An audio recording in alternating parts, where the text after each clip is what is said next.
Jasmine Shah से इसकी मैं प्रतिक्रिया ले लेती हूँ। शाहजेद जी, उसके बाद मैं फौरन आऊंगी। हमारे तमाम रिपोर्टर भी अलग अलग जगहों से जुड़े हुए हैं। जैस्मिन शाह जी, वो कह रहे हैं स्वराज से शराब तक यही यात्रा तय की है अरविंद केजरीवाल ने। देखिए, मनोज तिवारी जी और उनकी जो सरकार है, मोदी जी सरकार ने, आज देश ने देखा है कि पिछले 10 सालों में जितनी भी भ्रष्टाचारी केंद्र सरकार है देश में आई है, उन सबका रिकॉर्ड तोड़ दिया है। इलेक्टोरल बॉन्ड नाम का आज देश का सबसे बड़ा खुलेआम घोटाले की एक नीति लाती है भाजपा सरकार, और उसका सबसे ज्यादा बेनिफिशियरी वो खुद बनती है।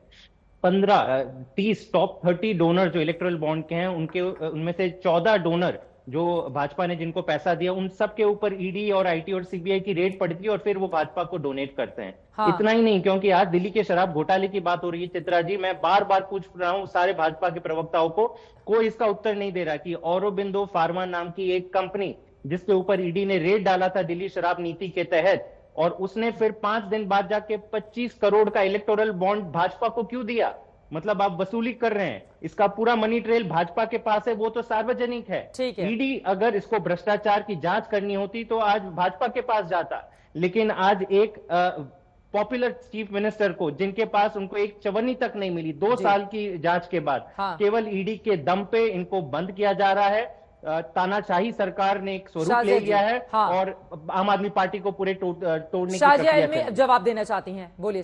जी चित्रा जी, मैं बहुत देर से इंतजार कर रही हूँ और आपने मेरे सहयोगियों से, मेरी भाजपा के सहयोगियों से बात की, मित्रों से। मैं संस्थापक में से एक रही हूँ और मुझे लगता है आज का दिन बहुत अफसोस का दिन भी है।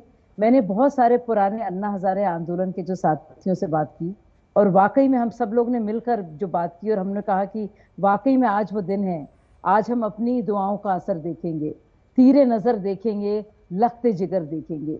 सोचिए, हम लोग वो लोग थे जो सड़कों पे निकलते थे और भ्रष्टाचार के खिलाफ प्रदर्शन करते थे, और आज वो दिन आ गया है कि वही आम आदमी पार्टी के लोग भ्रष्टाचारियों के लिए, भ्रष्टाचार के लिए, शराब घोटाले बाजों के लिए बाकायदा आंदोलन कर रहे हैं।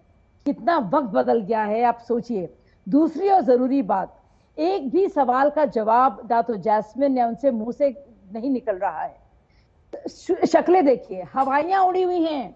जब उनसे पूछा जाता है समीर महेंद्रू का क्या रोल था, जब उनसे पूछा जाता है ये पॉलिसी फॉर्मुलेट क्यों की गई, जब इनसे पूछा जाता है विजय नायर ने समीर महेंद्रू से क्यों बात कराई अरविंद केजरीवाल से, जब इनसे पूछा जाता है कि साउथ ग्रुप से के कविता की और लिकर माफिया को 31 जोन में 9 जोन क्यों मिल गए जाते हैं, जब इनसे पूछा जाता है कि मनीष सिसोदिया के घर में संजय सिंह बुलाकर क्यों अरविंद केजरीवाल को मिला रहे थे लिकर माफिया के कुछ बड़े कलाकारों और नायकों से, जब इनसे ये पूछा जाता है कि होलसेलर्स को क्यों 18%, 12% आपने मुनाफाखोरी करने की गुंजाइश दी और रिटेलर्स को 138 करोड़ फीसदी गुंजाइश दी और मुनाफाखोरी करने दी, क्यों नहीं बताते कि राजस्व क्यों घटा, क्यों नहीं बताते कि बावजूद सेल्स बढ़ने के, कंजम्पशन बढ़ने के, पूरे शराब की जो क्रांति देखने को मिल रही थी, जो शराबें बह रही थी, उसके बावजूद